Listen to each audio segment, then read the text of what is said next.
Shalom, selamat pagi Bapak Ibu dan saudara yang kasih Tuhan. Kita bersyukur kita bisa berjumpa lagi pada hari ini, hari Sabtu tanggal 10 Juli 2021.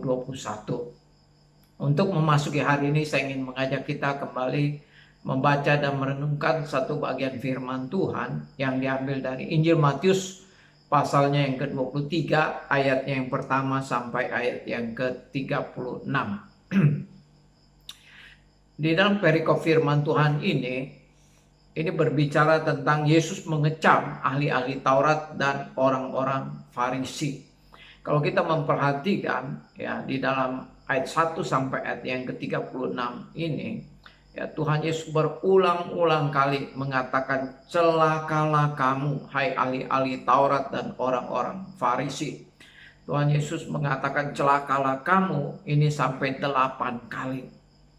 Nah, kenapa Tuhan Yesus mengecam dengan begitu keras ahli-ahli Taurat dan orang-orang Farisi? Nah, pada pagi hari ini saya ingin mengajak kita merenungkan ada 3 hal kenapa Tuhan Yesus mengecam begitu keras ahli-ahli Taurat dan orang-orang Farisi.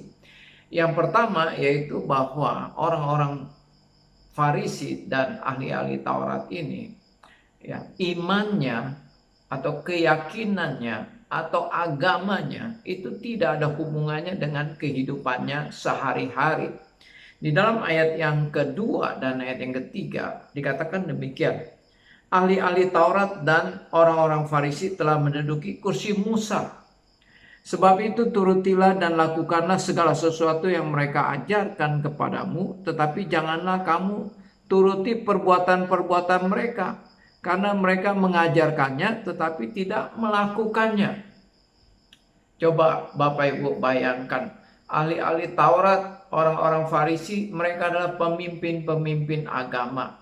Mereka adalah orang-orang yang disebut sebagai tokoh-tokoh agama Yahudi. Tetapi apa yang mereka lakukan? Dikatakan bahwa mereka mengajarkannya, tetapi mereka tidak lakukannya. Ini artinya bahwa keyakinan mereka terhadap firman Tuhan, ajaran-ajaran mereka terhadap firman Tuhan, tidak ada hubungannya dengan kehidupan mereka sehari-hari. Mereka bisa menafsirkan, menjelaskan, menerangkan firman Tuhan dengan begitu rupa. Tetapi di dalam praktek kehidupannya sehari-hari mereka tidak melakukan apa yang diajarkannya. Nah, inilah yang menjadi alasan kenapa Tuhan Yesus mengecam dengan keras ahli-ahli Taurat dan orang-orang Farisi ini. Jadi Bapak Ibu dan Saudara yang dikasihi Tuhan, oleh karena itu kehidupan iman kita, kehidupan kekristenan kita, jangan sampai seperti ahli Taurat dan orang Farisi. Mereka hanya tahu firman Tuhan, tetapi mereka tidak melakukan firman Tuhan. Maka orang yang demikian Tuhan Yesus katakan celakalah. Ini alasan yang pertama kenapa Tuhan Yesus mengecam mereka. Alasan yang kedua yaitu bahwa ajaran-ajaran yang disampaikan oleh ahli-ahli Taurat dan orang-orang Farisi ini ya, itu disampaikan untuk orang lain, bukan untuk dirinya sendiri. Jadi semua ajaran-ajaran firman Tuhan yang disampaikan oleh ahli-ahli Taurat dan orang-orang Farisi ini ya itu menjadi beban yang memberatkan orang, tetapi mereka sendiri tidak mau menyentuhnya. Di dalam ayat yang keempat dikatakan demikian. Mereka mengikat beban-beban berat lalu meletakkannya di atas bahu orang, tetapi mereka sendiri tidak mau menyentuhnya. Artinya bahwa mereka itu mengajar firman Tuhan ya, membuat peraturan-peraturan daripada firman Tuhan itu hanya untuk orang lain. Ya, sehingga peraturan-peraturan yang begitu banyak, firman-firman Tuhan yang mereka ajarkan itu hanya berlaku buat orang lain, tapi tidak berlaku untuk diri mereka sendiri. Oleh karena itu Tuhan Yesus mengatakan ya, mereka mengikat beban-beban yang berat kepada orang lain, tetapi mereka sendiri tidak mau menanggungnya. Oleh karena itu Tuhan Yesus mengecam mereka dengan begitu keras. Bapak Ibu dan Saudara yang kasih Tuhan, Jadi firman Tuhan itu berlaku, ya, bukan hanya buat jemaat, ya, bukan hanya buat orang-orang yang percaya, tetapi firman Tuhan itu berlaku buat semua orang, ya, buat guru-guru sekolah minggu, buat para majelis, para pengurus, buat para penginjil, para pendeta, hamba Tuhan, semua sama. Jadi firman Tuhan itu bukan hanya bagi sebagian orang, ya, atau hanya bagi jemaat rohaniwan. Tidak perlu firman Tuhan. Sama, firman Tuhan itu adalah baik bagi rohaniwan maupun bagi jemaat, sama. Kemudian alasan yang ketiga kenapa Tuhan Yesus mengecam ahli-ahli Taurat dan orang Farisi dengan begitu keras.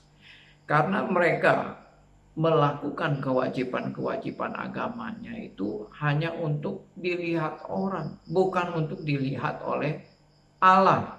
Di dalam ayat yang kelima dikatakan, semua pekerjaan yang mereka lakukan hanya dimaksud supaya dilihat orang. Mereka memakai tali sembayang yang lebar dan jubah yang panjang dan lain sebagainya.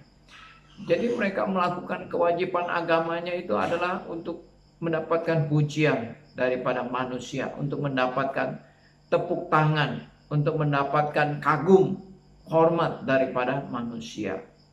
Mereka tidak melakukan kewajiban agamanya, pekerjaannya itu untuk dilihat oleh Tuhan. Dan Tuhan Yesus melihat motivasi mereka yang salah. Ya, motivasi mereka yang salah. Hanya untuk dilihat oleh manusia. Bapak, Ibu, dan Saudara yang kasih Tuhan, di dalam kehidupan kekristenan kita, motivasi kita jangan sampai hanya untuk mendapat tepuk tangan, pujian daripada manusia. Kita melakukan kewajiban agama, kita melakukan firman Tuhan, melakukan perintah-perintah Tuhan, itu adalah untuk Tuhan, untuk dilihat oleh Tuhan. Manusia tidak memuji kita, tidak apa-apa. Manusia tidak memberikan tepuk tangan buat kita, tidak apa-apa. Yang penting hati Tuhan disenangkan. Kiranya Tuhan memberkati kita. Bapak, Ibu, dan Saudara yang kasih Tuhan, saya mau mengingatkan bahwa besok adalah hari ibadah kita. Marilah kita siapkan hati kita untuk datang di hadapan Tuhan, beribadah, berbakti kepada Tuhan, untuk memuji dan menyembah Dia. Selamat beraktivitas, Tuhan memberkati. Amin.